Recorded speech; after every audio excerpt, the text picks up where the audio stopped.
começar esse nosso estudo dessa noite sobre os egípcios, vamos à nossa prece inicial, né? Já aproveitando todo esse clima, toda essa energia de amor, de gratidão, porque cada encontro é uma gratidão, e essa gratidão sempre, sempre emanamos para alcançar o coração do nosso Mestre, porque a Ele a nossa gratidão pela oportunidade de estarmos aqui mais uma vez unidos e reunidos para mais um estudo. Obrigada a toda a espiritualidade que sempre se faz presente, nos protegendo, nos amparando, nos dando condições de cada vez mais aprimorarmos nosso conhecimento e assim nos tornando espíritos melhores. Que assim seja. Mas antes de iniciarmos, temos também um outro vídeo impactante, né, não, Jorge Larra? Ah, pois é. Nós temos um assunto aqui para trabalhar que é um assunto que ficou da quinzena passada, porque a gente foi querer falar sobre migração planetária e os meus papéis não ficaram didaticamente postos. Terminamos a live, eu estava muito incomodado porque eu não fui preciso com relação ao conteúdo. Aí eu resolvi fazer uma apresentação no PowerPoint, reunindo o que eu consegui já encontrar sobre esse assunto em diversas obras, para a gente poder conversar sobre isso de maneira mais detalhada. E eu queria apresentar esse material, Denise. Pode ser? Pode ser, Cris? Eu vou colocar logo isso no começo. Aí a gente já fala disso e começa a discutir de maneira mais efetiva o nosso assunto de hoje. Isso, na verdade, era para ter ficado claro na última, não nessa, mas a gente vai tirar um tempinho para isso. Fala. Mas aí você apresenta o seu PowerPoint e aí, antes de entrarem no assunto dessa noite, daí tem aquele vídeo que também a Cris fez sobre os egípcios, que está É depois. também arrepiante, né? Esse é depois. E Primeiro a gente Jorge pega o passivo e depois a gente fecha o passivo e começa a live de hoje. Combinado. Tá? Bom, então eu vou aqui tentar ver se eu consigo colocar para apresentar, para compartilhar a tela, esse conteúdo que a gente tem aqui. Eu vou passar aqui todos. Eu não sei se todos estão vendo. Estão vendo o que eu estou vendo? Uma tela em branco? Ainda não está projetando, não, Jorge. Denise? Agora Denise, sim, começou a projetar. Já? Ok. Sim, uma tela branca. Isso. Sim. Eu resolvi trazer aqui para nós o que a gente consegue achar de informações sobre migração espiritual planetária, do que está disposto tanto na Gênese, como que está disposto em obras póstumas, em uma mensagem chamada Regeneração da Humanidade. Então, a gente sabe, por aquilo que está também colocado no livro O Evangelho segundo o Espiritismo, que existem 5 graus de mundos. Então, nós temos os mundos primitivos, provas, expiações, regeneração, ditosos e celestiais. Então, numa primeira visão, a gente tem a noção de que os mundos são assim, mas, na verdade, eles não são assim, porque não existe um degrau mudando de um para o outro. E esses mundos aqui, o primitivo, destinado às primeiras encarnações dos espíritos, provas e expiações, eles são inteligentes, mas o mal sobrepuja o bem. No regeneração existe o desejo de mudar, é a bonança após a tempestade, mas o bem ainda não domina. Os ditosos são voltados para o bem supera o mal. E do último degrau, nós temos o supremo bem. Só que não são degraus, não existe essa divisão abrupta de um para o outro. A gente poderia dizer que existe sempre um período em que um padrão vai se transformando lentamente no outro. Então, já que é assim, lentamente um no outro, também não tem essa linha divisória que separa para marcar, olha, isso aqui é prova de expiação, isso aqui é geração. É tudo, no fundo, é tudo uma coisa só. Então, a gente tem, na verdade, um crescendo sempre muito gradual, em que um planeta vai assumindo lentamente as características do estágio seguinte, e isso vai acontecendo. E os espíritos têm que andar nesse ritmo. Se os espíritos andarem no ritmo de seus orbes, eles permanecem nos orbes. Se eles não andarem, aí eles migram, né? Então, existe... Se não houver... Se o ritmo dos espíritos for o ritmo do planeta, eles não têm por que mudar. Por isso, então, a gente pode dizer que existe 2 tipos de migração. Um tipo de migração chama-se migração individual. Como o nome está dizendo, a migração não é de um grupo, é de um indivíduo. Então, ela é do indivíduo, é um espírito em particular que migra. Essa migração ela é facultativa, porque é uma migração que ocorre se o espírito quiser, não é obrigatória. E ela sempre é para mundos melhores. A migração individual ela é facultativa e é para mundos melhores. E também ocorre fora dos períodos de transição planetária.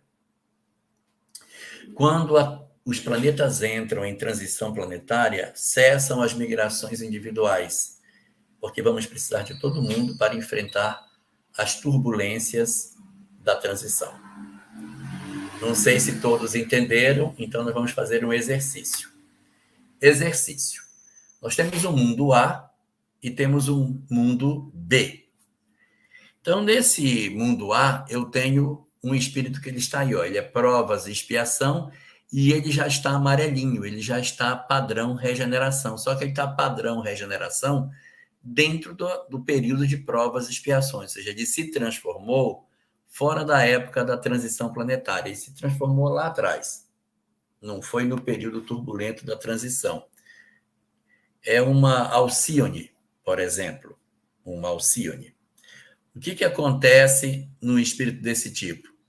Ele recebe um convite para que ele saia do mundo A para ir para o mundo B. Se ele disser, eu aceito, ele então se transfere para o mundo que tem o padrão evolutivo dele. Ele sai do mundo onde ele está e se vincula a uma nova sociedade, podendo, evidentemente, caso ele assim queira, encarnar para resgate dos seus entes queridos. É o caso de Alcíone na obra Renúncia.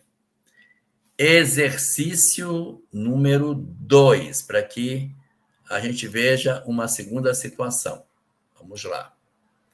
Exercício 2. Agora, numa transição planetária, um espírito se transformou. Então, se ele se transforma durante o período da transição planetária, ele, pelo menos em princípio, não migra de orbe. Ele vai para o mundo espiritual, trabalha no mundo espiritual, mas ele não sai do orbe, ele volta para o mesmo planeta. Ele não se desloca porque estamos precisando de todo mundo aqui. Só que, como ele faz todo esse esforço, ele acaba melhorando e acaba tendo características até bem mais evoluídas. Ele continua ficando inadaptado pelo tanto que ele atua nesses períodos aí. Bom, então essa seria a migração individual, que é menos importante para nós nesse momento. Mais importante é a migração coletiva, porque ela é mais complexa. Por quê? Porque ela não se refere a um indivíduo, se refere a uma coletividade. Ela não é facultativa, ela é compulsória, o cara vai, queira ou não queira, ele vai, é sustado o direito ou a permissão de encarnar no determinado orbe. Esses espíritos migram para outros mundos mais atrasados. Vejam que anteriormente migrava para melhores, agora migra para mais atrasados. E isso ocorre durante as transições planetárias. Se não ficou claro, vamos tentar explicar num fluxo. Nós temos nos orbes uma torneira aberta que está jorrando, que são os maus, encarnando o tempo todo na Terra. Nós estamos no meio deles. Os maus, eles encarnam. E nós temos uma torneirinha menor, que é a torneirinha dos primitivos. Também está, coloca uma torneira pequenininha, mas também está encarnando gente primitiva. E nós temos a torneirinha também pequenininha, que é a torneirinha dos bons, que fica pingando. Então, nós temos duas torneiras que tem pouca gente, que é o primitivo e os bons, e uma torneira bem grande, aberta, que é a torneira dos maus. Só que tem uma quarta torneira, que não é bom, nem mau e nem primitivo. É a torneira bem pequenininha, torneirinha chamada torneira dos péssimos. Os péssimos, ou também chamado maus não tocados pelo bem, eles também pingam na terra, bem devagarinho, é um conta-gotas que tem para eles.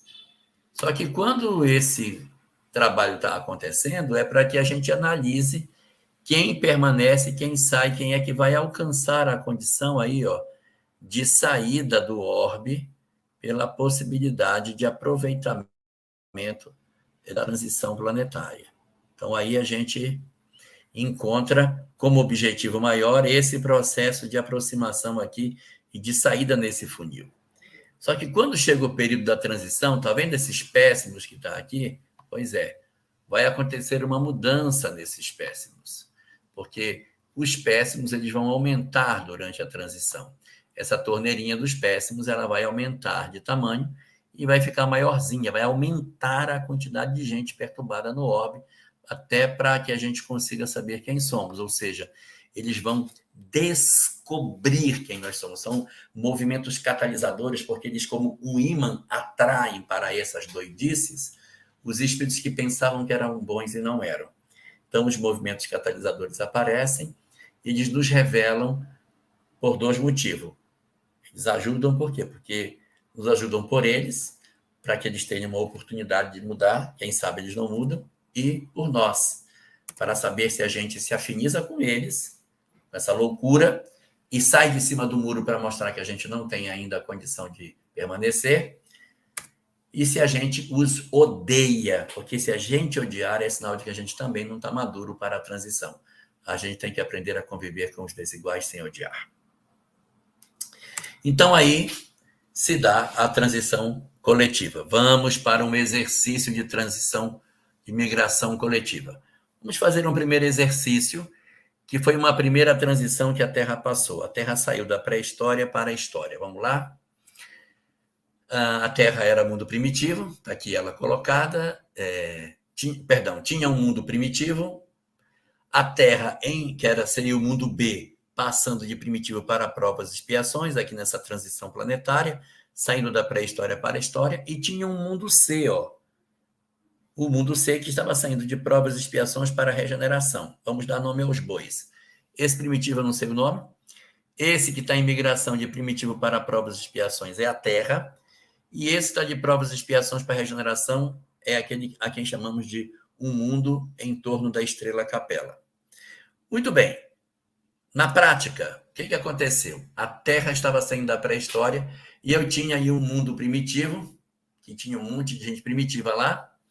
A Terra aqui em transição, de primitivo para provas e expiações, ou seja, ela tinha um pedaço de uma cor e um pedacinho já indo para outra, ela estava nessa transição, e um angu de caroço dentro da Terra, esse monte de espírito em diferentes graus de evolução. Quem fica, quem vai, fica, não vai. E tinha um outro planeta lá em torno de Capela, como se costuma dizer na literatura espírita, também com um monte de gente aí, para saber quem é que tem condição de permanecer nesse planeta aí com a condição amarelinha, ou já os verdinhos.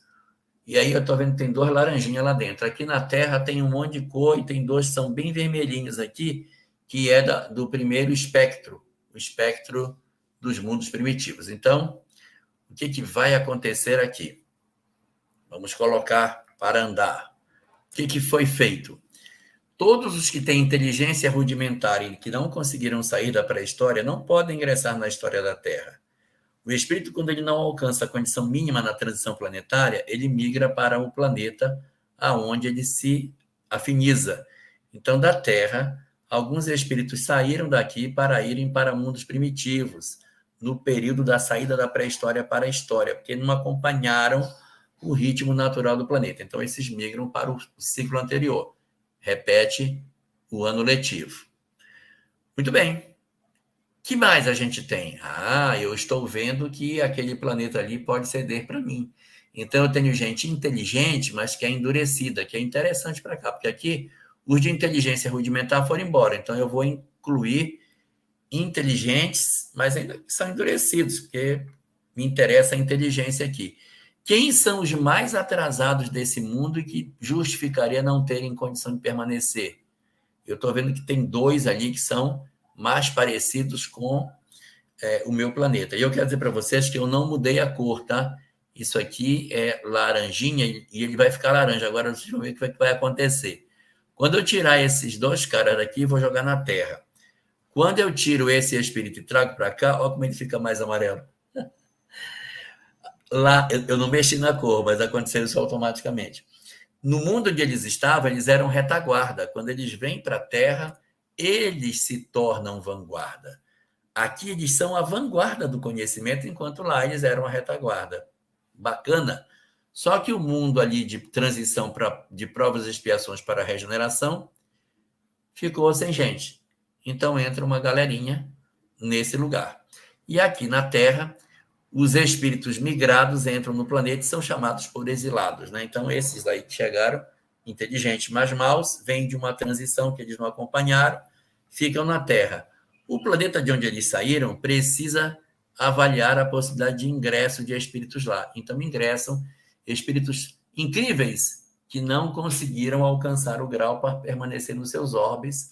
Aí eles migram para cá. Lá no planeta deles, eles são retaguarda, mas aqui eles serão vanguarda. Eles são verdinhos, os outros são amarelinhos. Então, foi assim que aconteceu a transição no nosso planeta. Exercício número 2. A Terra na atualidade. Vamos lá? Eu vou ter aí um planeta que seria um mundo primitivo, já indo já em provas e expiações. Estou com esse mundo aí colocado. Tenho um mundo B, que está saindo de provas e expiações para a regeneração, e tenho um mundo C, que está indo de regeneração para ditoso, ou seja, está ingressando numa esfera superior de mundos. Dando nome aos bois, esse primitivo aqui é o planeta que o pessoal gosta de dizer que é o chupão, que é para onde a gente vai. Nós temos a Terra como sendo esse mundo B, que está de transição de provas e expiações para a regeneração, e temos aqui o mundo C, que eu não sei qual é, que vai, de repente, enviar companheiros para compor a geração nova. Vamos lá. Como é que está a Terra na atualidade? Tem aqui um mundo de provas e expiações aqui atrás. Eu tenho na Terra um monte de gente diferente. Eu tenho gente amarelo, tenho verde, tenho vermelho, tenho uns caras aqui que é todo estranho, não sei nem que cor que eles são, um pedaço é vermelho, um pedaço é amarelo, confuso até dizer que esses caras podem ou não ficar na Terra. E tenho ali esse mundo maravilhoso que está com gente já tem até espírito ditoso aí, ó. Tem um azulzinho aí que já é mundo ditoso. Mas eu tenho 2 que são amarelos, eles são bem típicos de mundo de regeneração. Eles não cabem mais no mundo ditoso. Esses caras não vão poder encarnar lá, não. Vamos colocar para andar. Bom, quem é aqui? O que vai acontecer na Terra? Vamos focar na Terra. Muito bem. Eu tenho esse espírito que eu não sei se ele deve ou não ficar no planeta. Então, o que a espiritualidade faz? Retira da Terra e leva para o mundo espiritual. Eles vão ficar lá fora, aguardando para ver o que eu faço com eles. Eu não sei se ele vai migrar ou não, e também vou tirar o segundo. Os 2 são retirados do planeta, aguardando uma decisão posterior. Sai, mas não migra, mas também não encarna mais. Fica aí, vai para o cantinho do pensamento. Então, essas 2 entidades, elas vão ficar nessa condição. E aí, eu tenho dúvida sobre esses espíritos. Como eu tenho dúvidas, vão ficar uma espécie de repescagem. Deixa essas entidades aí para a gente ver o que faz. Bom, agora eu olhando o meu planeta, eu tenho que tirar daqui os maus não tocados pelo bem. Os péssimos. São os que não têm nenhum padrão amarelo ou verde, estão mais para trás. E eu enxergo que eu tenho uns caras aqui que podem ser isso. Então, eles saem da Terra e vão ingressar nesse mundo que está se formando, porque eles são mais típicos de lá. É o que aconteceu com a Terra lá atrás, quando vieram os exilados de Capela. Agora seremos os exilados do Sol, migrando gente muito inteligente, mas perversa, para estimular o surgimento da civilização em outro lugar por aí. Muito bem. Que mais? A Terra vai receber a geração nova. Quem é a geração nova? São espíritos que estão no padrão superior, mas que não podem permanecer lá. Então, eles vão migrar para a Terra para ingressar na nossa sociedade. Lá são atraso, aqui eles serão progresso, eles serão pessoas incríveis. E, ao mesmo tempo, esse mundo, que era um mundo que está indo para ditoso e que, de certa maneira, perdeu parte de seus habitantes, vai receber também um contingente de espíritos que vem da transição seguinte ficando para cá.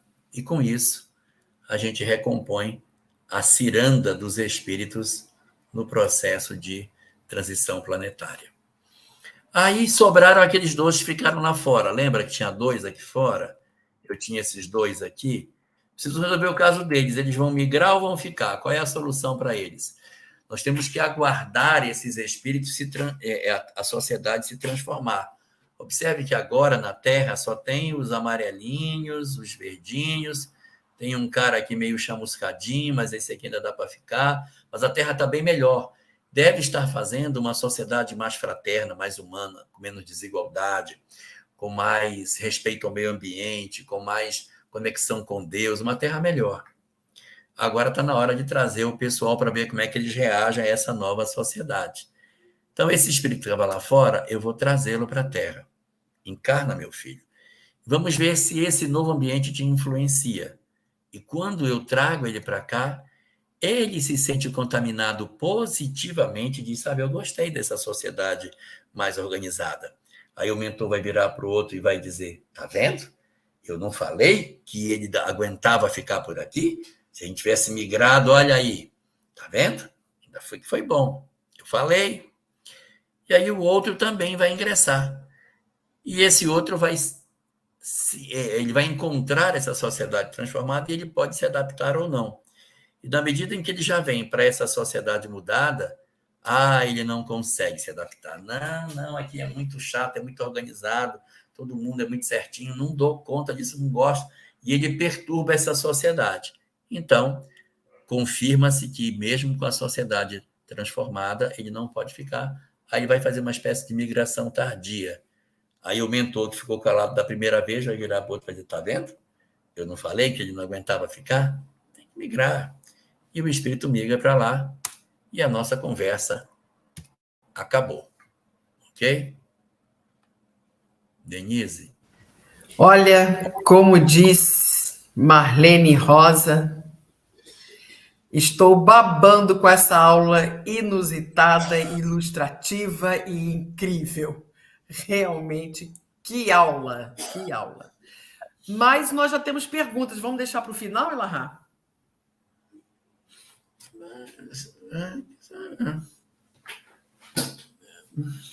Deixa para o final as perguntas, né? Porque tem um vídeo impactante aí para a gente assistir. Temos um vídeo, e agora vamos ao nosso vídeo. Quem será que fez esse vídeo, não é, Elahá? Não faço ideia. Será que fez? Não faço ideia. Vamos, então, ao tema dessa noite.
A live está encerrada. Meu, Meu Deus, que isso? Vocês ficam falando do vídeo, mas eu estou aqui ainda chocada com a capacidade que ela tem de síntese, de dinamizar o PowerPoint. Olha, estrutura didática perfeita. E aí a gente vai entender muito melhor a questão dos exilados de capela hoje, né? Que tem a ver com os Exatamente. egípcios. E aí, ele com essa didática dele, que é maravilhosa, aí depois entra o seu vídeo, é como ele diz, acabou a live. A gente já entendeu Acabou. tudo. Pode Alguma fazer a coisa mais prece para final. falar, gente? Espetacular, espetacular. Impressionante, impressionante isso. Muito bom. Mas a gente tem que falar mesmo assim, não tem que começar. Uma coisa importante que se diga logo no início, a gente falou disso na semana retrasada, falou isso na última live, mas eu tenho que repetir. Nós não podemos ter uma visão segregacionista de que os exilados nasceram obrigatoriamente só nesses 4 povos. Eles foram predominantes entre esses povos, que a gente vai ter a chance de ver.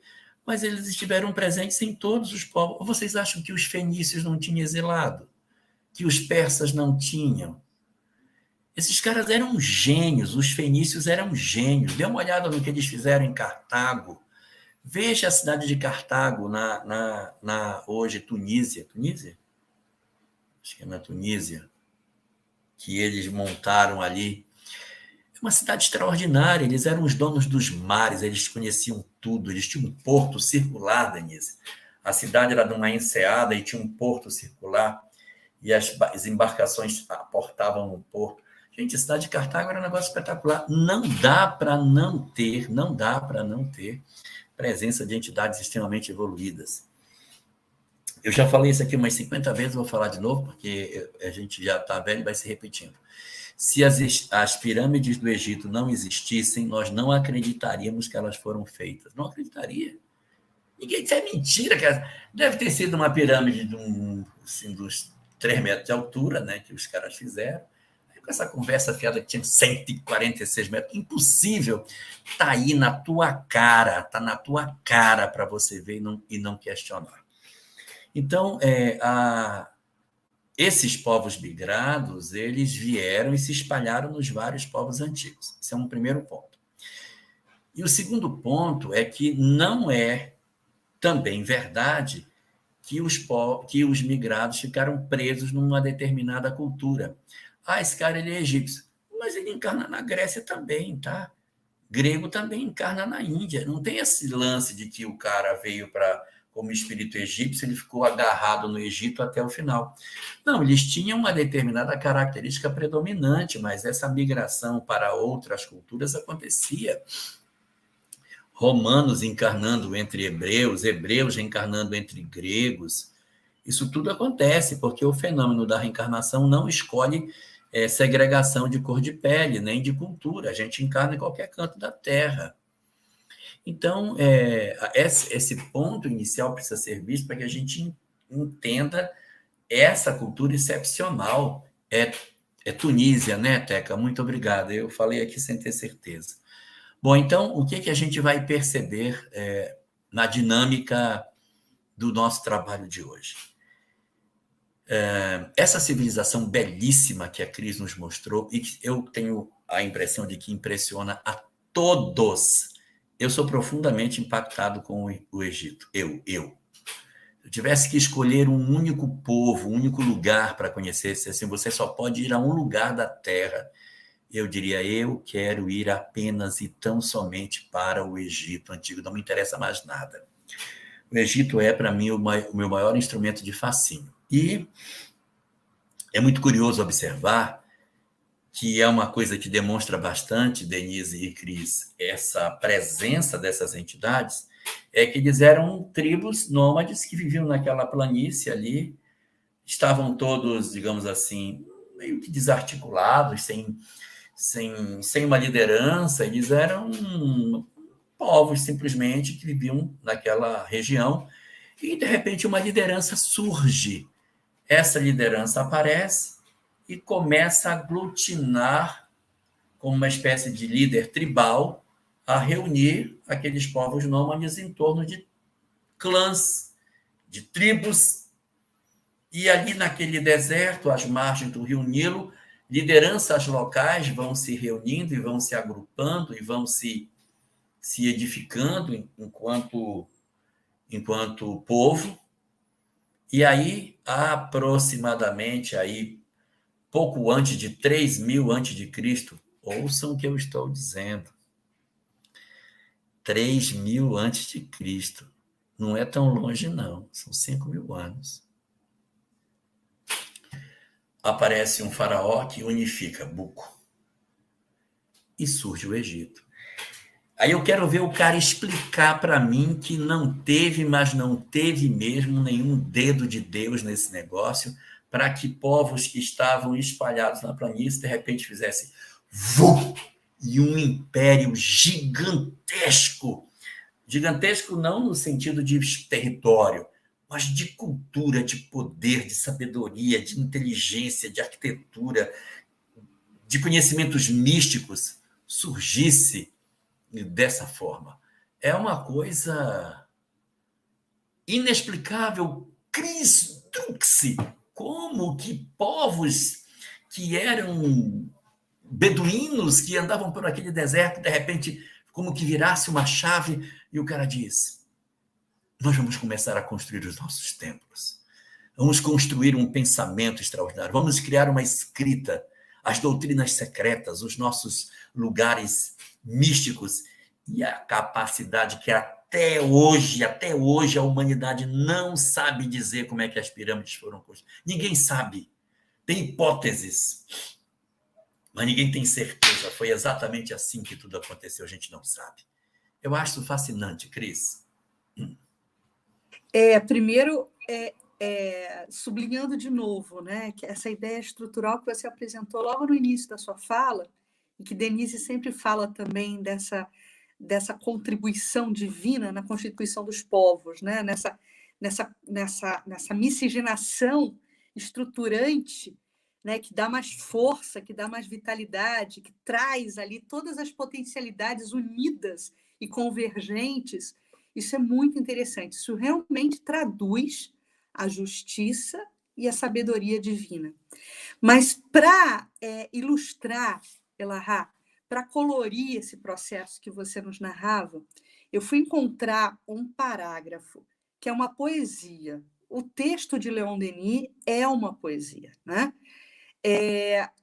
No livro Cristianismo e Espiritismo, tem um capítulo que Leon Denis intitula A Doutrina Secreta, querendo nos mostrar, como pano de fundo, exatamente essa ideia de que essas lideranças, esses espíritos mais preparados, eles são movimentados dentro dessa dinâmica da sabedoria divina para trazer impulsão, para impulsionar, né, novos territórios. Olha que bonito, e aí eu vou pedir permissão para ler para vocês o que Leon Denis fala dessa estratégia espiritual. Daí, o amor ativo. Não somente por aqueles que sofrem no círculo da existência terrestre, mas também pelas almas que vagueiam em torno de nós, né? Então, quando ela explica para a gente, aqueles que ficam ali no cantinho do silêncio, refletindo, essa dinâmica também está mirando esses irmãos nossos que estão ali ainda na indecisão de para onde eu vou, para onde eu corro, para onde eu me impulsiono em termos evolutivos. Perseguidos por dolorosas lembranças. Daí, a dedicação pelas duas humanidades. O que Leon Denis está querendo dizer para a gente? Que existe a raça humana, ela é composta dos encarnados e dos desencarnados, é tudo humanidade, né? Pelas duas humanidades, visível e invisível. A lei da fraternidade na vida e na morte. E a celebração do que se chamava os mistérios. A comunhão pelo pensamento e pelo coração com aqueles espíritos bons ou medíocres. Porque aí, na medida que os capelinos migram para a Terra e vão compor em essência o Egito Antigo, eles começam a se miscigenar e começam a ter contato social com os medíocres, com aqueles que vinham desenvolvendo a sua evolução espiritual a partir de experiências apenas terrenas. E aí continua, Denis, deixa eu só voltar aqui, que a tela entrou em pausa aqui. Chamava os mistérios, a comunhão pelo pensamento e com aqueles espíritos bons ou medíocres, inferiores ou elevados. E aí mistura todo mundo, né? Lembram do esquema do Elarrat, dos vários coloridos ali, que compõem esse mundo invisível que nos rodeia e sobre o qual se abrem duas passagens por onde passam alternativamente todos os seres. As duas passagens, o berço e o túmulo. E os egípcios, como exilados de Capela, aqueles que não conseguiram passar, carimbar o seu passaporte para a evolução do mundo a que pertenciam, ao sistema de Capela, e que precisaram ser exilados na Terra, esses espíritos, eles constituíram, em grande parte, essa civilização egípcia, Elarrat, e foram os que mais se destacavam na prática do bem e no culto da verdade.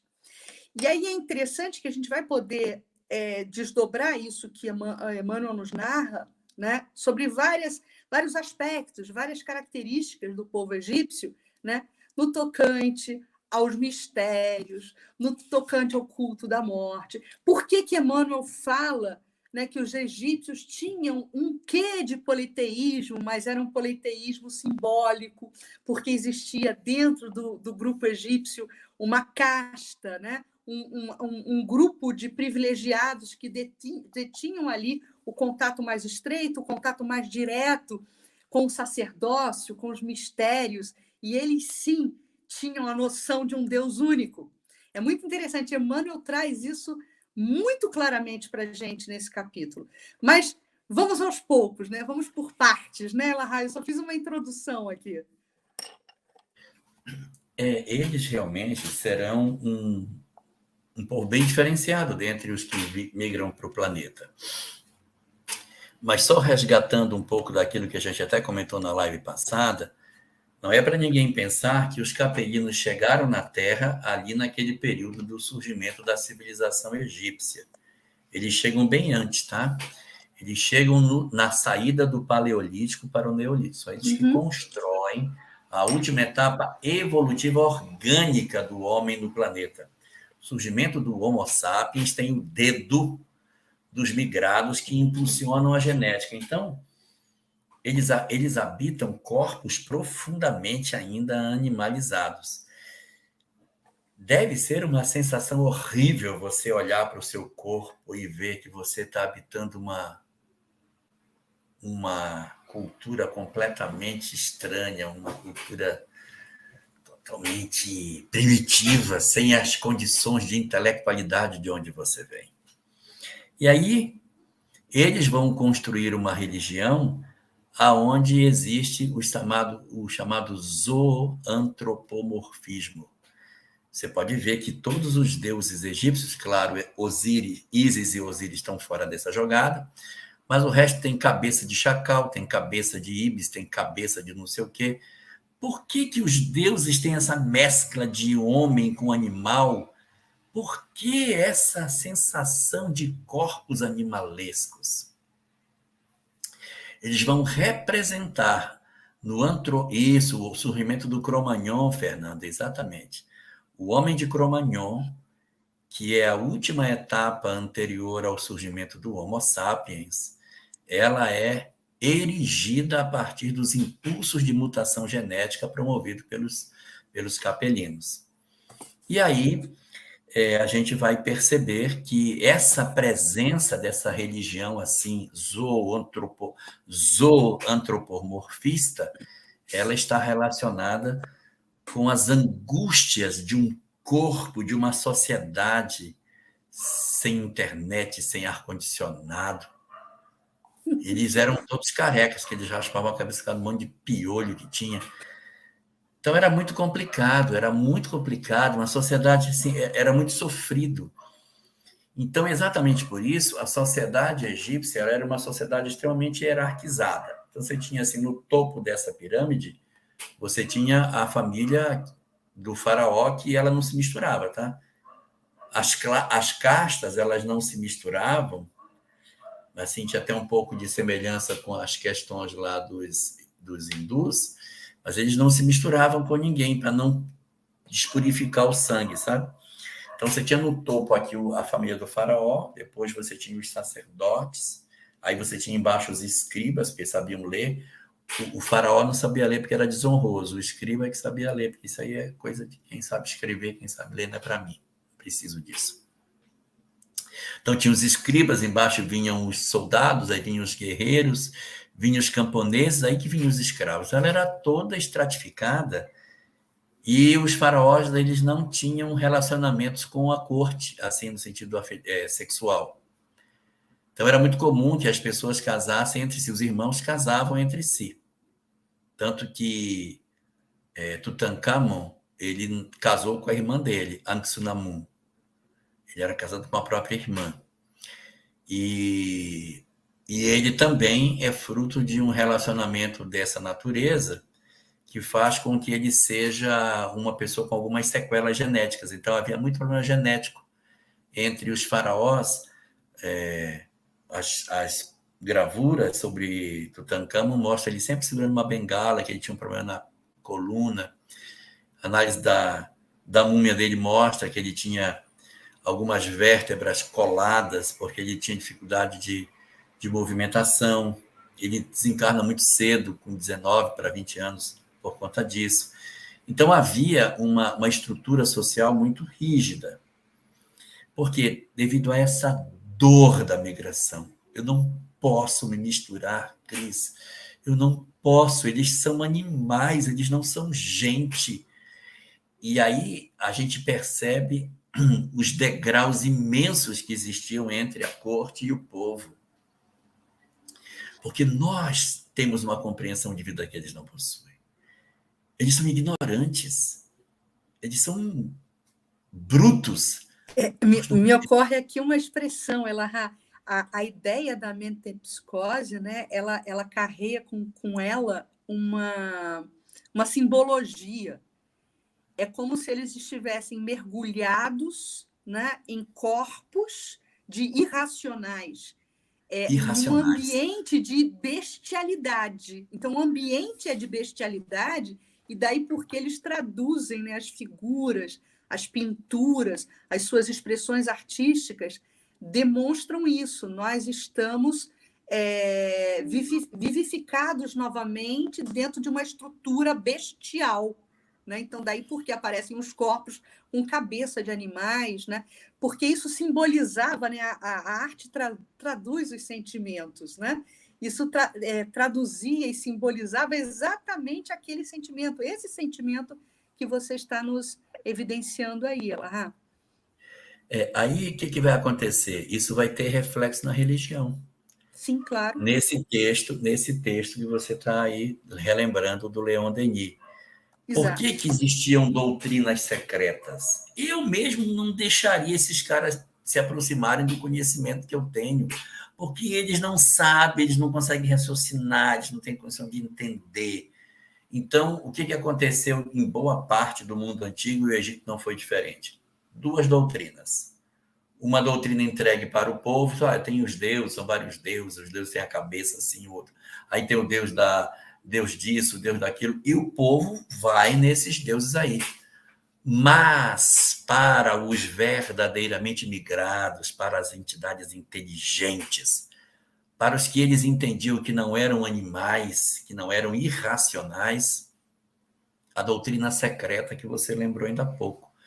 Então, a doutrina secreta não era entregue mesmo. Os judeus também não entregavam, os hindus não entregavam, ninguém entregava. Doutrina é secreta porque ela é secreta. Pitágoras tinha a sua doutrina secreta entre os gregos, os hindus têm a sua doutrina secreta também. Claro, todo mundo tem a metempsicose do Buda, é a doutrina secreta. Então, todas essas coisas, as doutrinas, elas tinham essa porta fechada, exatamente para não dar acesso às pessoas para o conhecimento de uma coisa que eles não tinham condição de entender. Entrega para eles um conhecimento e deixa para nós aquilo que tem que ser feito. E é tão bonito, Elahá, focando nesse ponto, né?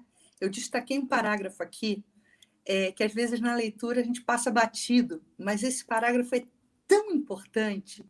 E Emmanuel, ele reverencia, né, o que haveria de acontecer depois, no século XIX, né, com o impulsionamento do iluminismo, com o século das luzes, Paris, século XIX, e a codificação espírita. Por isso que quando a gente estuda a história, por isso que quando a gente se debruça sobre essas obras, daí porque a gente está num segundo momento de seriado, dando continuidade ao Brasil, Coração do Mundo, Pátria do Evangelho, agora estudando o A Caminho da Luz, a gente começa a alargar o nosso olhar e perceber que tudo na história da humanidade está encadeado e está sendo regido por um maestro pleno da música, da musicalidade, da harmonia do amor. Porque Emmanuel diz o seguinte, essa casta, esses sábios, os sacerdotes egípcios, os sábios egípcios, e aí eu estou lendo textualmente o parágrafo, conheciam perfeitamente a inoportunidade. Repetir.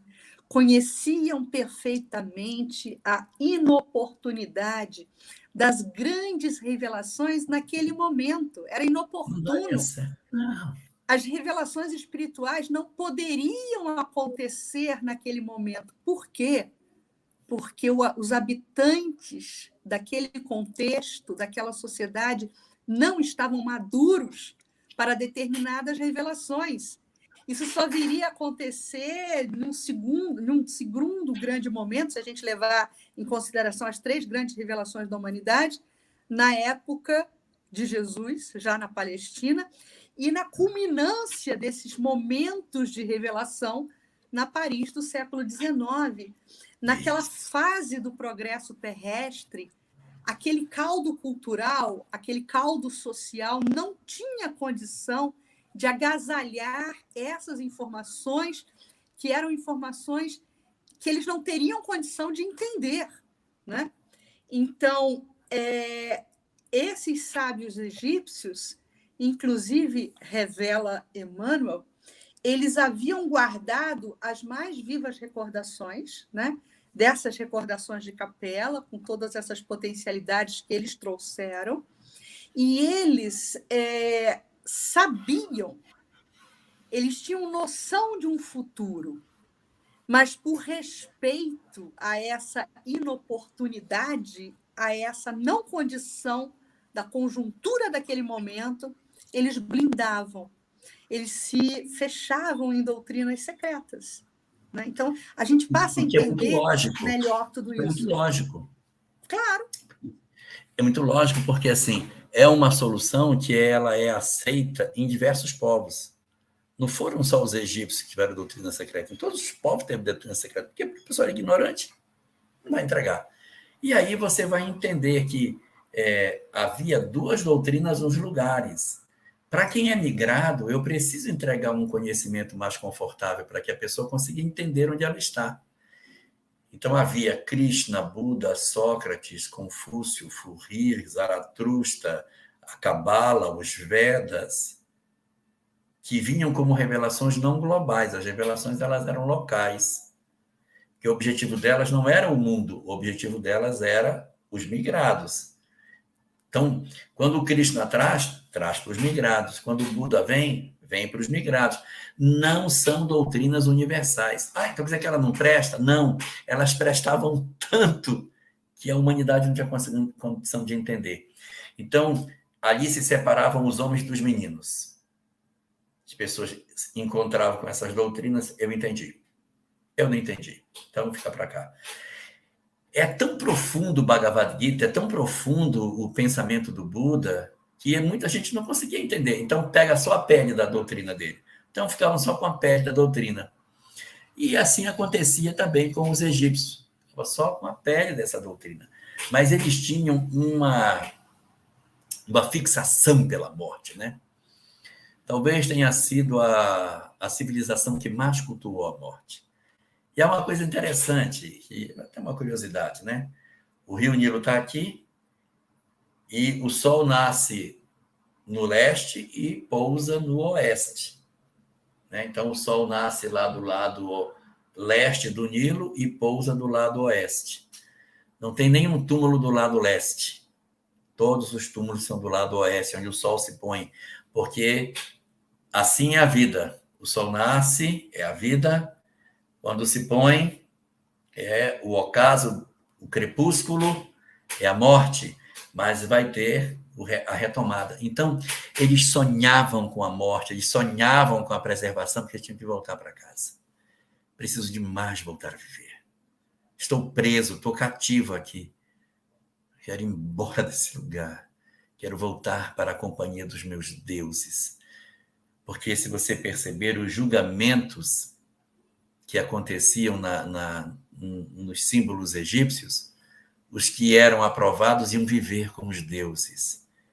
Viver com os deuses seria me libertar dessa miséria de vida que a gente vive só de areia, sem tecnologia, não tem um celular para usar. Então, o sofrimento dessas entidades, vivendo com todo um cabedal de conhecimentos impressionantes, tem que lidar com uma sociedade despida de ferramentas, de conhecimento, de tecnologia. E eles conseguiram provar que, mesmo sem ter ferramenta, a gente faz. Nós fazemos. E eles construíram, né? E as tumbas, né, Elahá? As tumbas e as pirâmides constituíam-se como um local sagrado, né? Um local de conexão com isso que eles gostariam de alcançar de retorno à sua própria pátria espiritual, né? Que é o sistema de capela.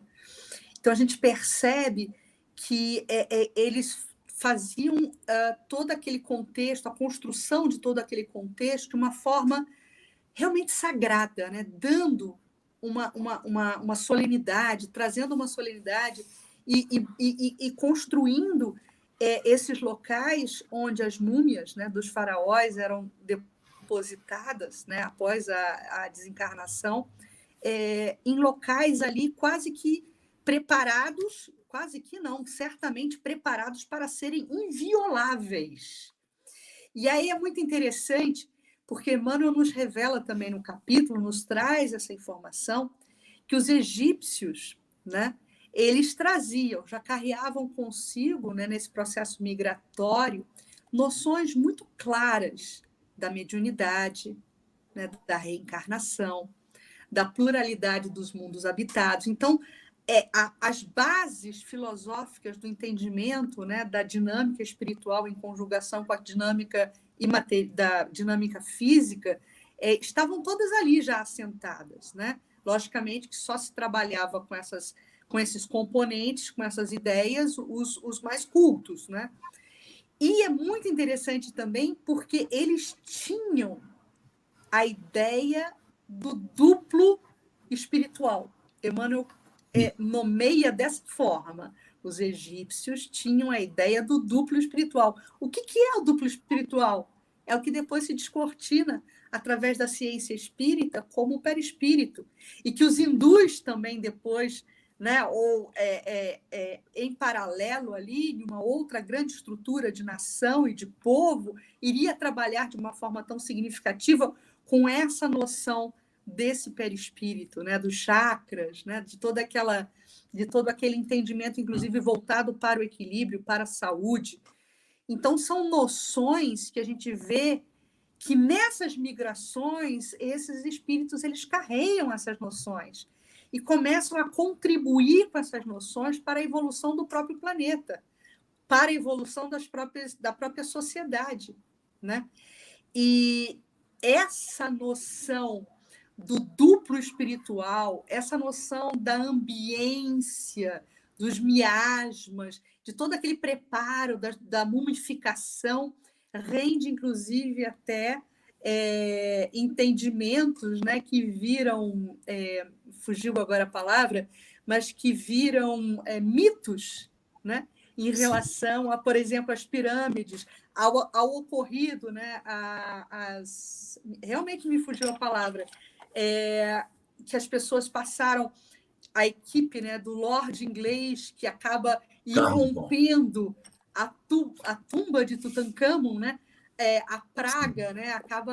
Essas pessoas acabam tendo mortes sequenciais inexplicáveis, porque elas violaram aquele ambiente, né? Então, vira um mito em torno disso, mas Emmanuel fala que tem o seu fundo de razão, porque ali havia toda uma atmosfera psíquica, toda uma atmosfera energética que justificaria a eclosão, né, a obsessão, e que justificaria essas doenças, esses episódios de doença com toda aquela equipe que culminaria na morte deles.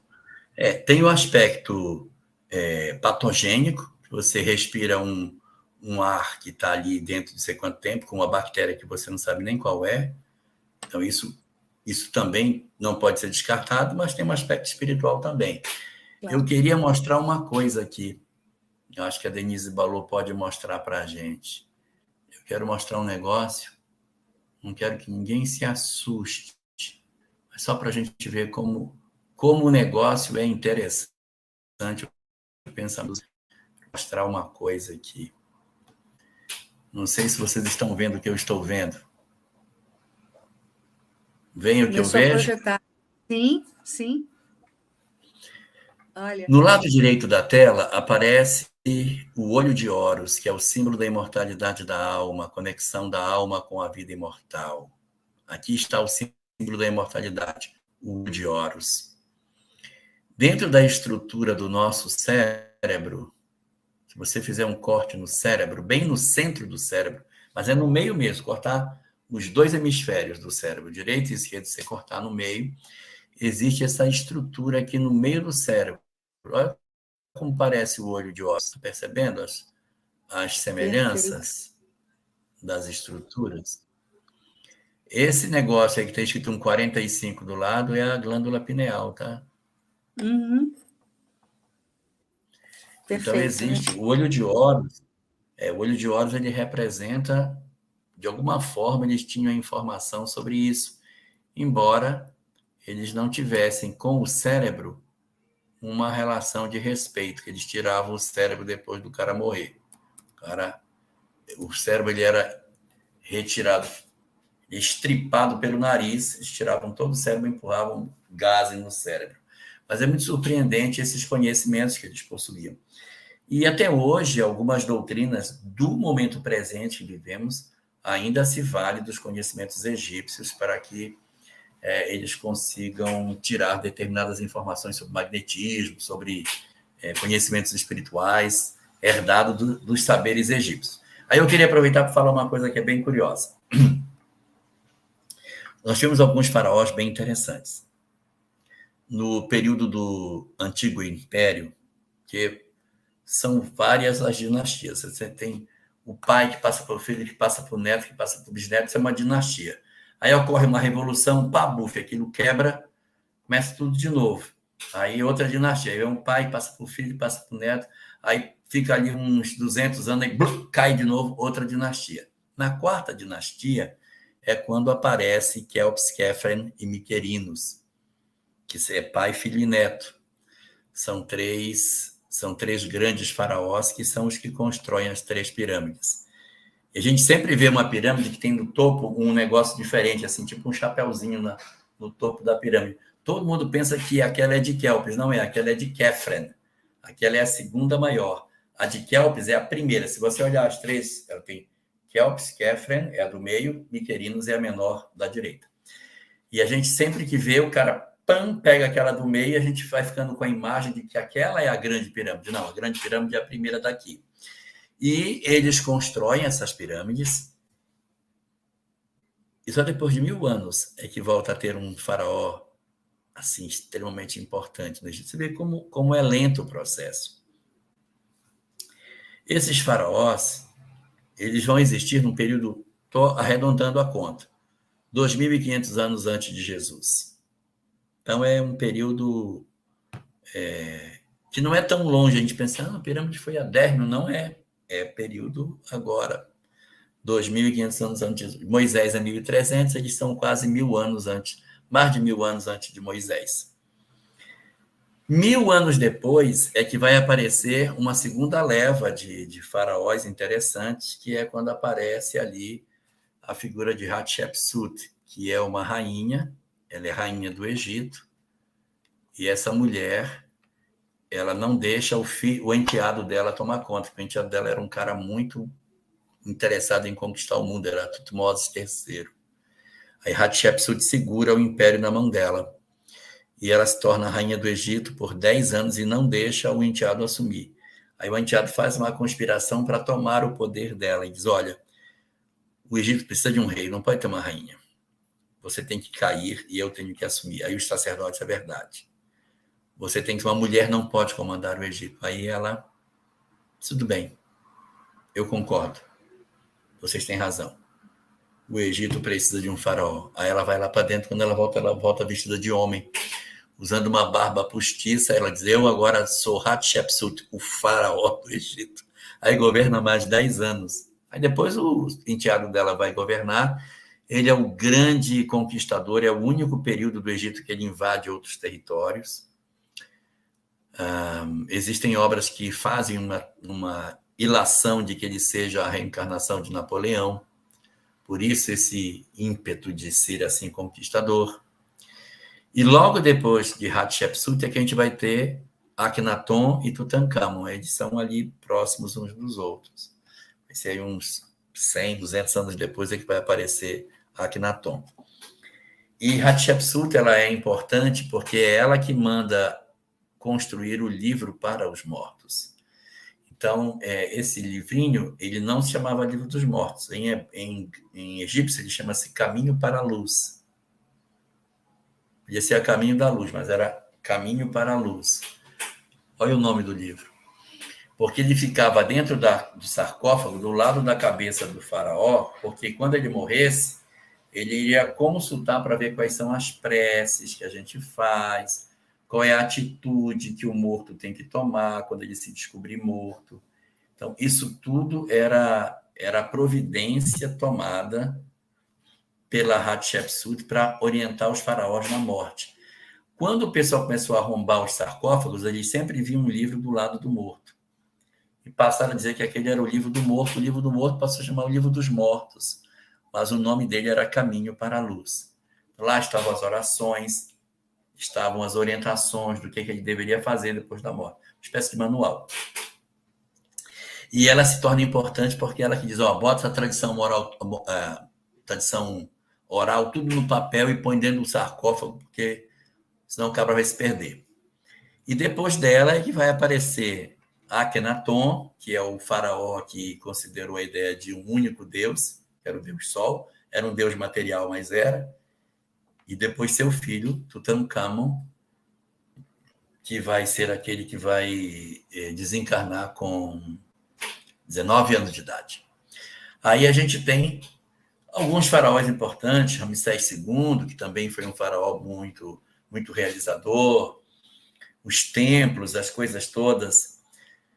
Mas é interessante que eles cumpriram o papel que era deles. O papel era deixar um conhecimento e aproveitar as oportunidades para voltar para casa. E como todas as civilizações, na medida em que os seus gênios retornam, os seus impérios entram em declínio.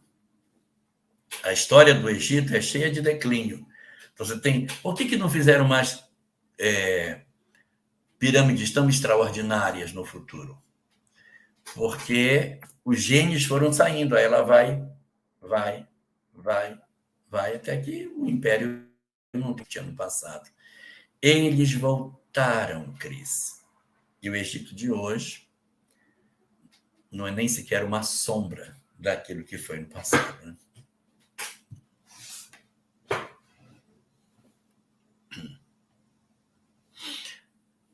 Você está com fechado. Desculpa. A gente tem, é verdade, a gente tem marcado pelo próprio cinema, né, pela própria história mais próxima, né, figuras, lideranças, né, que foram evidenciadas como Cleópatra, por exemplo, já na época do Império Romano, né? Mas hoje se tem no Egito, né, exatamente a história reescrita, né, a história evidenciada desse retorno, dessa primeira grande leva de espíritos capelinos que conseguiram voltar, né, tanto que no final do capítulo de hoje, né, Emmanuel intitula essas ilações finais dele com o subtítulo Redenção, né? Esses espíritos eles alcançam esse processo redentor, né? E deixam no continente africano, deixam na ambiência do Antigo Egito, né, símbolos para nos lembrar determinados conceitos que aquela comunidade tinha como conceitos básicos, né? Valores básicos. Então, as pirâmides são grandes ícones desse pensamento, né? Desses espíritos degredados, a questão da imortalidade da alma, a questão da religiosidade, né? Todo esse pensamento científico, toda a propriedade com que eles lidavam, né, com a questão da ciência. Por exemplo, o Elahá fala aí da pirâmide de Quéops, né? A pirâmide de Quéops, segundo os analistas, ela está posicionada em um alinhamento perfeito dos pontos cardeais. É assim, espantoso. Como é que não existiam compassos, não existiam equipamentos, não existiam ferramentas para que eles pudessem ter tamanha precisão. E eles posicionam a pirâmide de Quéops, apesar dela ser meio tortinha, né? Mas ela está ali exatamente baseada, né? Completamente alinhada com os pontos cardeais. Norte, sul, leste, oeste. Está ali, baseada no centro, né? Então, é lógico que por trás, isso não é coincidência, e é lógico que por trás existe uma grande sabedoria, né? A grande sabedoria que esse povo do antigo egípcio carimbou, né? E, logicamente, que quando começaram a ocorrer essas migrações de volta, né, nesse processo redentor, o Egito hoje ele é a sombra do seu próprio passado, né? A sua economia vive do passado, né? Exatamente. O turismo é o que alavanca, né, a memória, o turismo, né, o que alavanca todo esse processo ainda do Egito como sendo um ponto importante dentro do globo terrestre, né? Nós temos, acho que, algumas perguntas, a gente vai ter que ser bem objetivo, que a gente está com poucos minutos. Vamos chamar a Denise Balô, bora ver se a gente responde rapidamente. Gente, é fantástico isso e é o que eu sempre digo, né? Cada live de vocês dois a gente sai daqui com um saber a mais impressionante. E hoje não foi diferente, com certeza. Mas, como diz o Elahá, nós temos perguntas sim, o povo está bem questionador. Hoje temos bastante perguntas e já vamos começar lá com a Thaís. A Thaís Cabral pergunta o seguinte: Jorge, boa noite. As informações que está passando estão todas em A Gênese e no Obras Póstumas? Basicamente, sim. No livro A Gênese, no capítulo sobre sinais dos tempos, capítulo 18, tem que ler o capítulo inteiro, que ela está espalhada no capítulo 18, e também numa mensagem chamada Regeneração da Humanidade, presente na obra, em Obras Póstumas. Ler as duas, você vai encontrar essas informações que foram apresentadas hoje aqui. E a Cláudia pergunta o seguinte: o que vocês sabem sobre as Pleiades e o planeta Alcione? Essa o Elahá tem que responder. Olha, das Pleiades, a única coisa que eu sei é que elas são 9 estrelas, ficam perto da constelação de Touro no céu, E a única informação que eu tenho é astronômica, eu não tenho nenhuma informação do ponto de vista doutrinário, assim, seguro para se dizer. A gente ouve muita coisa, né? Mas o princípio da universalidade dos ensinos dos espíritos exige que a gente silencie certas coisas que a gente lê, para que a gente não coloque, de repente, alguma informação que não seja realmente confirmada com outras fontes.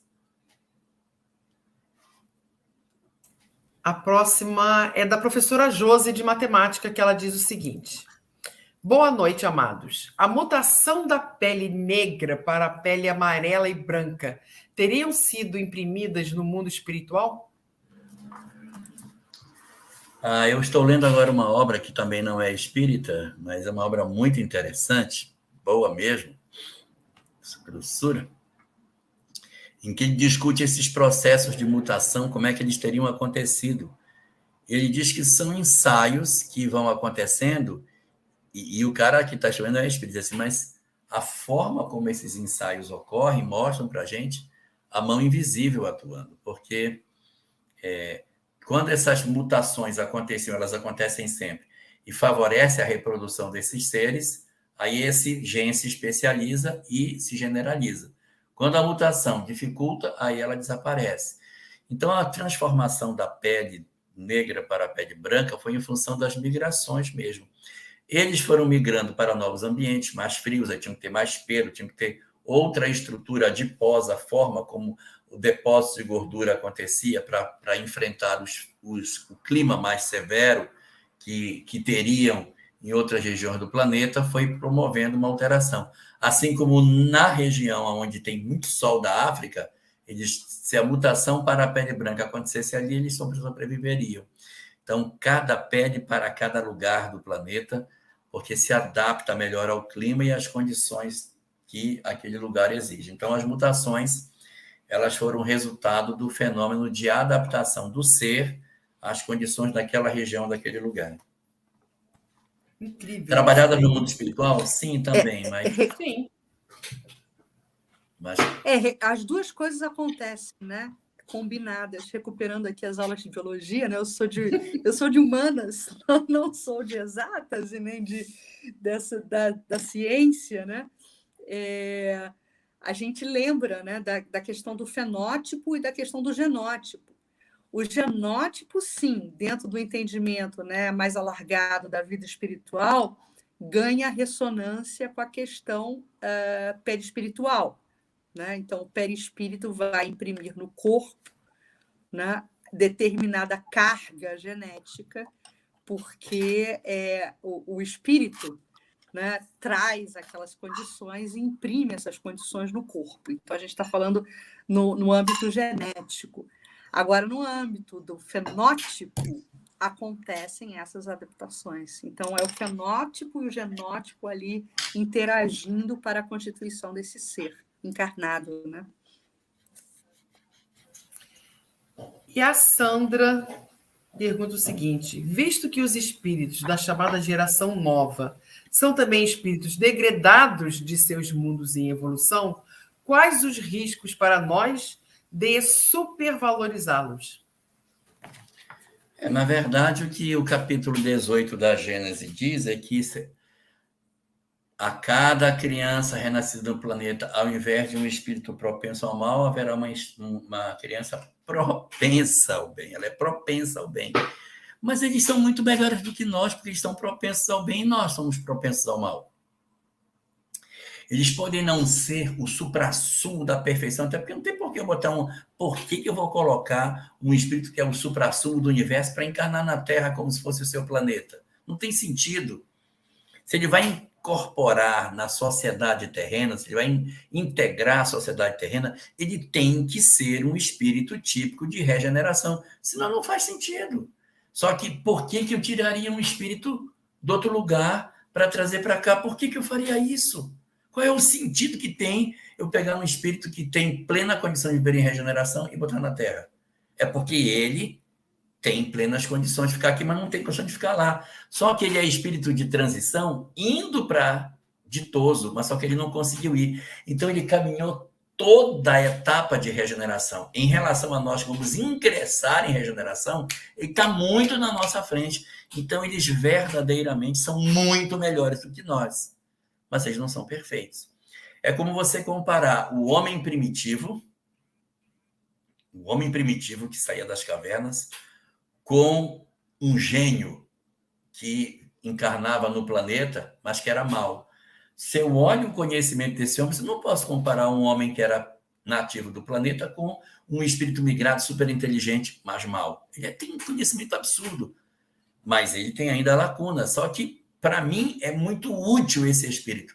Quando esses vierem para cá, tudo bem, eles não conseguiram ingressar no mundo ditoso, bacana, mas eles migram exatamente porque eles têm um conhecimento absurdo. Imagina, esses caras devem ter aí, sei lá, uns 10 mil anos a mais de caminhada em mundo de regeneração do que nós. 30 mil anos de mundo de regeneração.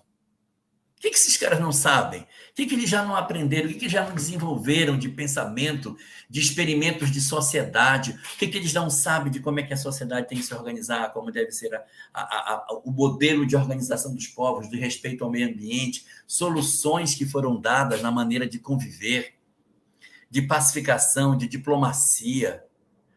Meu Deus, esse cara deve ter experiências absurdas, mas eles ainda não conseguem ser os suprassumos do universo. Mas para nós, meu pai, são muita coisa.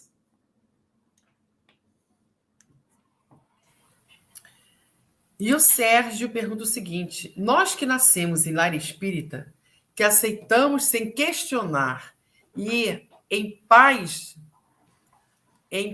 estas verdades da reencarnação e da pluralidade de mundos, somos capelinos retardatários? Que eu fale, Cris?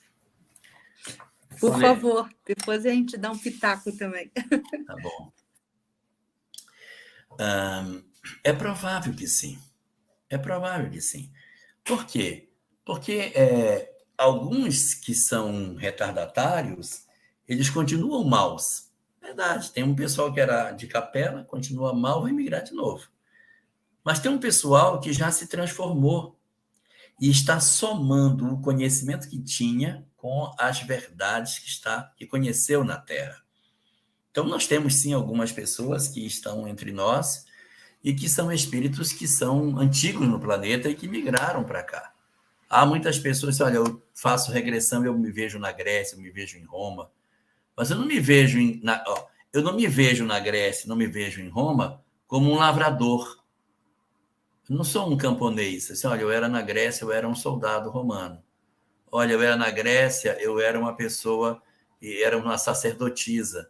Então, esse pessoal não era da Terra. Não faz muito sentido. Se você faz uma regressão, você se percebe como uma pessoa, de certa maneira, influente nessa sociedade lá do passado, você, evidentemente, tem a percepção de que você não era o originário do planeta que estava rachando o chão, plantando, era escravo, tinha uma vida muito simples, sem muito conhecimento. Aí eu quero aproveitar e já falar até um negócio, que nosso tempo está acabando, quero falar uma coisa, que é o seguinte. Não sei nem se essa pergunta tem aí, mas eu vou falar.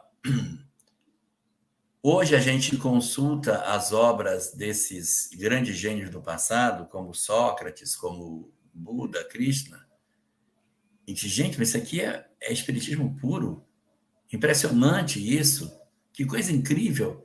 Pois é, o conhecimento que esses caras estão oferecendo para nós, o conhecimento que eles estão trazendo para a gente naquela época, a gente não conseguia entender. Mas hoje a gente consegue entender. O que é que isso significa? Significa que o meu grau de intelectualidade hoje é o grau que os capelinos tinham quando chegaram aqui. Então, isso prova que nós estamos na transição planetária, porque eu leio as obras deles e eu consigo entender a revelação que veio para eles. Então, esse é o indicativo de que, como disse Dona Leopoldina, o fruto está maduro. Colhei, né? Então, assim, nós somos o fruto maduro, porque nós estamos lendo as obras e entendendo daquilo que veio para os capelinos. A gente lê e diz, não, isso aqui eu entendo, eu sei o que ele quer dizer. Então, nós estamos nesse padrão. Se a gente faz isso, é porque nós alcançamos essa maturidade. E quem fazia isso antes, quem conseguia ler no século XVII, no século XV, no século XIII, era com muito mais certeza ainda Capelino. Incrível isso, né? Incrível. E com esse gancho da Leopoldina, né? A gente quer recuperar a propriedade das decisões na hora certa.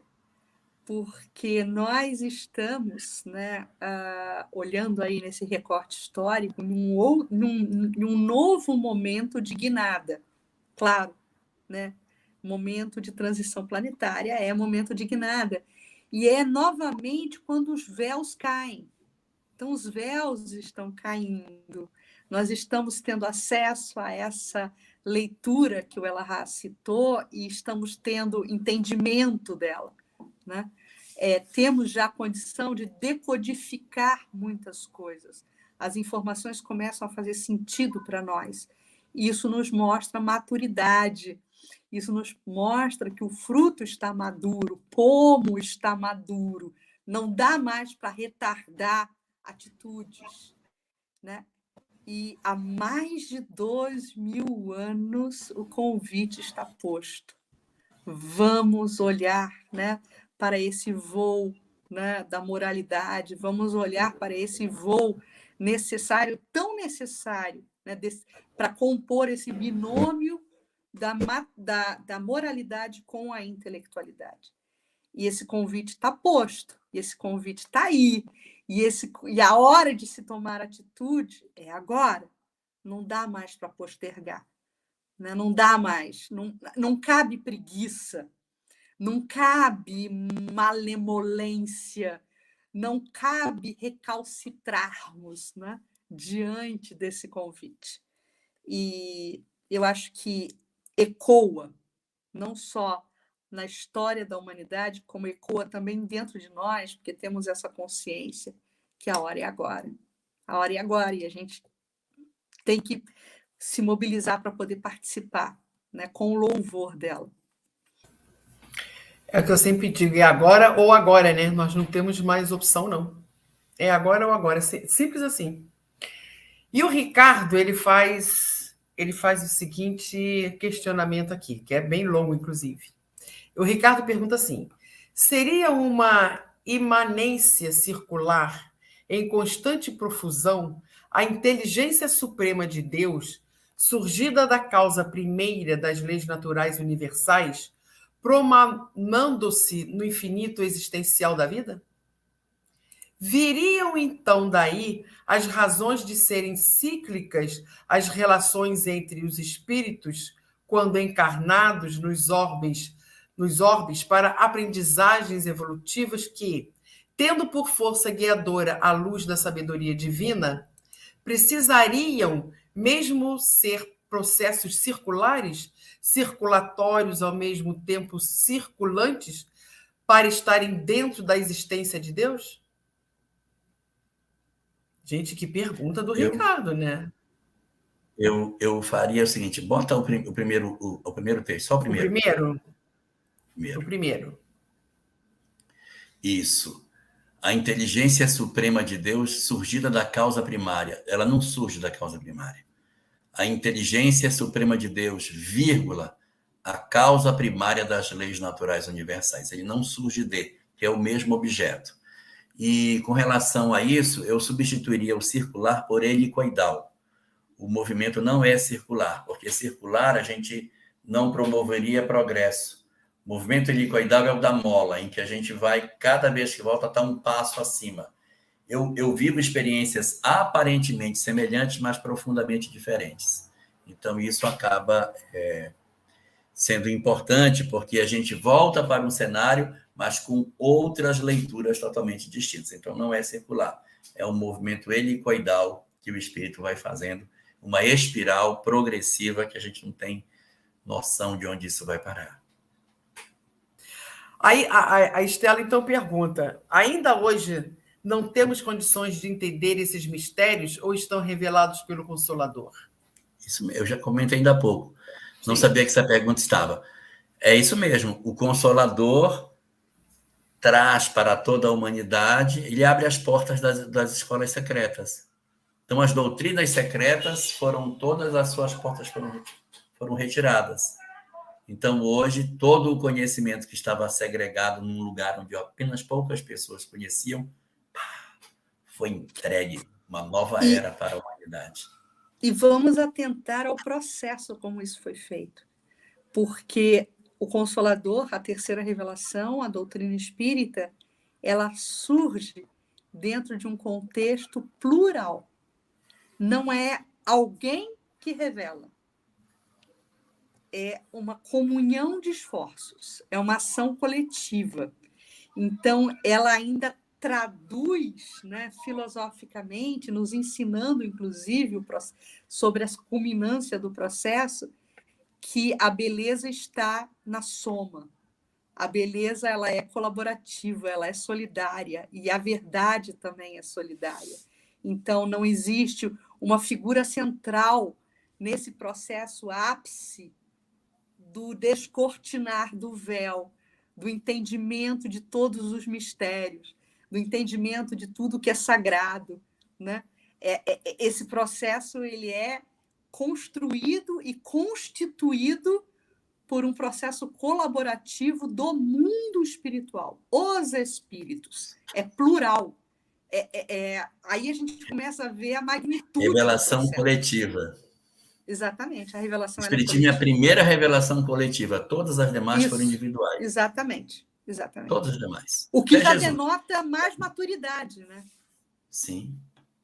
E outra coisa que é importante dizer, o Espiritismo é a única revelação que a gente tem na Terra que não foi herdada. Que toda revelação foi herdada. O cara chegou aqui e disse, eu vou dar para vocês esse material. Toma, pega. Então, era entregue, o revelador vinha e dizia, esse é o conhecimento. Jesus veio só, é isso aqui. Aí o Sócrates, é isso aqui. Sabe o que significa cabala em hebraico? Cabala significa toma, recebe, pega para você. Então, é uma coisa que foi entregue. Isso veio de outro canto. O cara chama, pega esse pacote e entrega para eles. Aí o cara vem e entrega o pacote. O Espiritismo não foi entregue o pacote pronto. O cara deu o mosaico todo, disse, agora vai aí e te vira. Então, ela é construída com o conhecimento. Essa peça não encaixa aqui, não. Essa aqui não é. Essa aqui, não. Essa aqui é dali. Essa aqui é daqui. É um quebra-cabeça de milhares de peças que Kardec foi, está aqui. Montei. O garimpeiro da verdade. Nossa, Isso, Allan Kardec. É o garimpeiro da verdade. E temos a última pergunta aqui, a da Tânia, que ela pergunta o seguinte, ainda que já responderam, ainda existem capelinos na Terra que não conseguiram retornar? Oh, essa pergunta soma com a lá de trás, né? Se a gente pode ser capelino. Sim, ainda tem muitos por aqui. Tem muitos que já se transformaram e são hoje expoentes até do bem, mas porque assim, a gente acabou criando raízes na Terra. Nem todo capelino voltou. Voltou quem tinha pouca raiz aqui, aí acabou voltando. Mas quem já está aqui há, sei lá, 5, 10 mil anos, já criou tanto vínculo que acabou se incorporando à sociedade daqui. Então, alguns estão aqui e dão contributos muito bons porque já se transformaram, mas preferiram ficar. E outros continuam dando trabalho como davam antes, puxando o carro para trás, tentando impedir a marcha do progresso. E o bacana é também que capelinos reencarnam, né? Quer dizer, não só capelinos, como outros irmãos em humanidade, né? Acabam reencarnando também de outros sistemas, de outros universos, na Via Láctea, no planeta Terra, para impulsionar a Terra. Então, esses espíritos em missão, né, entre aspas, estão o tempo todo sendo injetados, são introduzidos para serem molas propulsoras mesmo, alavancarem o progresso. Gente, vamos encerrando, então, já estamos bem no nosso horário. Então, terminando a nossa live hoje, nossa verdadeira aula que foi hoje, Elahá, você faz a nossa prece final? Faço sim. Vamos orar. Senhor, o quanto te agradecemos as oportunidades que tu nos conferes, de podermos entender o que somos e os esforços que tens realizado ao longo da história para despertar as nossas almas nas inúmeras civilizações que tenhamos pertencido. Nesta noite particular, nós queremos te rogar pelo Egito, Senhor, por todas as entidades que ali estiveram, para agradecer o contributo que deixaram no nosso planeta, pelos seus inúmeros saberes, pelas suas inúmeras contribuições científicas e pelo majestoso conhecimento espiritual que nos legaram. Curvados diante da excelsitude dessa civilização extraordinária, nós só temos a te agradecer, Senhor, haveres trazido para a Terra esse contingente tão expressivo de gênios, que ainda que portando uma série de imperfeições morais, deixaram suas assinaturas na história da Terra. Leva todas essas milhares, milhões de almas que por aqui passaram o nosso pleito de gratidão por tudo que eles nos ofereceram. Onde quer que eles se encontrem no universo infinito, ou mesmo na Terra, renteando conosco, que todos possam receber, Senhor, as tuas bênçãos e o nosso pleito de gratidão. Inspira-nos assim a vermos a tua mão manifesta na história da humanidade, para que nas nossas horas de dúvida, nos nossos momentos de angústia, naquilo que hoje a humanidade atravessa, nós possamos evocar a tua presença augusta nessas etapas tão longínquas de hoje, para perceber a tua vontade manifesta, promovendo o impulso e o crescimento da humanidade. Perdoa-nos, Senhor, em nossa descrença, em nossa desconfiança da tua providência e solicitude.